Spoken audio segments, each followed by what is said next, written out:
Cool. Take your phone out. Now, Jack. I know you. It's bad that you raised your hand and I know your name. And follow our Instagram. While he's doing that, I would like to give it up for our next performer. He has a beautiful Bernedoodle named Lola. He's 5'11" and a half and 180 pounds. The comedian, not the dog. And he's excited to make you laugh. His name is Jack Spiegle. Give it up.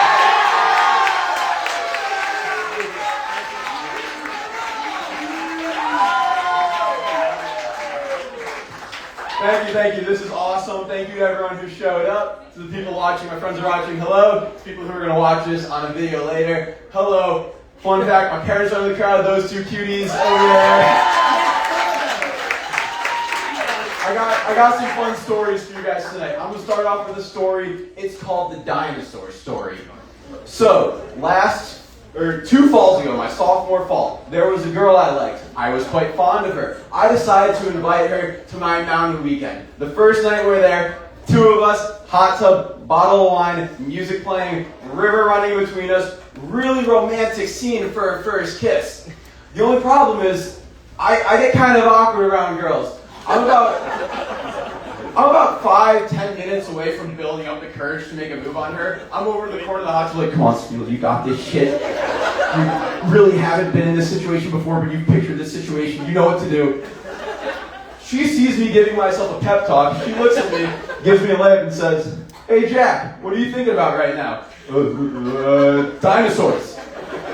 That is why it's called the Dinosaur story. Luckily, there was a second chance. She realized I may need a little extra help, so she's Andre Iguodala. She goes up for a layup and says, I don't think you're thinking about dinosaurs.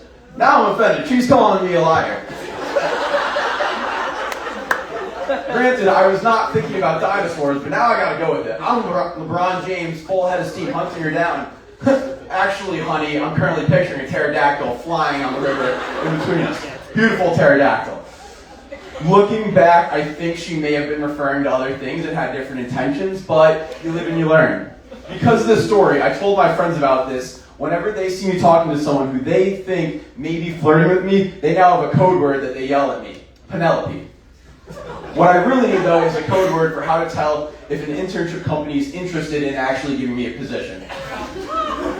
I'm well aware I am greatly underqualified. Don't get me wrong. I'm well aware. I mean, this must be what it feels like to be an elderly dog in a shelter. It's like, I'm a good boy. You can rub my belly all you want, but I know you're going to pick a golden doodle over me. I get it. It's not my time to not my time to shine. But one of my favorite things about the application process, though, is you guys know the last page of an internship application. It's all the different identifiers so that they can tell what type of dog you are. First question is, are you a poodle or are you more of a German Shepherd? I got German Shepherd appendixes. Next question is, are you from Chihuahua heritage? The next one is a drop-down list. It's, are you a pit bull? Are you a Shiba Inu? Are you crossbred? Or all the way at the bottom, I gotta do the walk of shame and say, I'm a golden retriever. I know I'm not getting this role. After that, they'll ask you, are you current or have you actively been a canine? Not me. And then the last one is a voluntary form. They ask you, are you a pug? Personally, no, but my friends like to call me one. But every month that I've been applying for these internships, my standards have dropped greatly. First month, I thought I was a golden retriever. Put me out on a farm. Let me hang out with horses. Let me hang out with cows. Give me all the world to run around. I get good food. Unfortunately, around December, the farmer comes up to me and is like, you're a good boy. However, unfortunately, other dogs meet the qualifications that we're looking for. I get it. Around January rolls around. Standards drop a good amount. Let me be a little dog that's in an apartment. Let me be in my cubicle. I got a safe life. I know what I'm going to get. Cool owner. Don't probably have many friends, but I know what I'm getting. At this point, I'd be fine being a dog in Springfield, Ohio.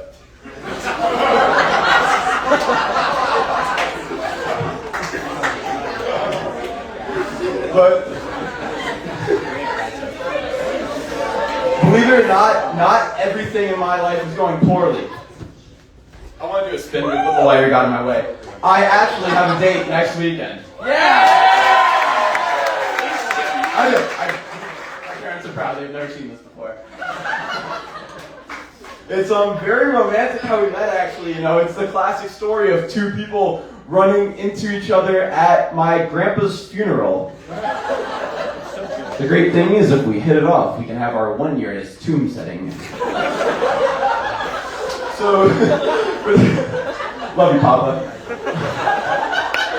For those of you who don't know, in Jewish culture, there's this thing called Shiva. So what Shiva is after the funeral, the family who's mourning the most, the immediate family of the deceased, they go back to their house, and the next 3 days, anytime from 2 p.m. until 8 p.m., people can show up to their Shiva, send their love, and send food. The food was awesome. I was having the time of my life.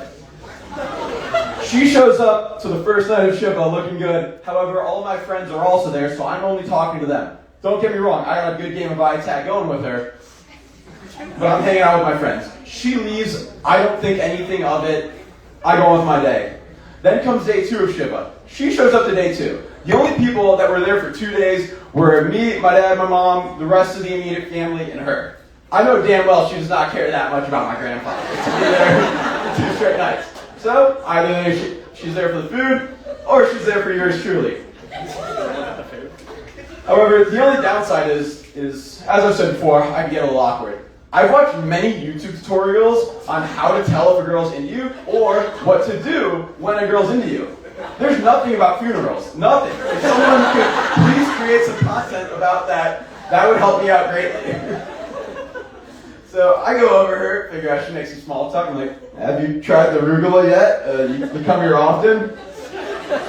And then as I'm talking to her, out of the corner of the room, I hear my parents yell out, "Penelope!" Thank you, that was my time. You guys have been great.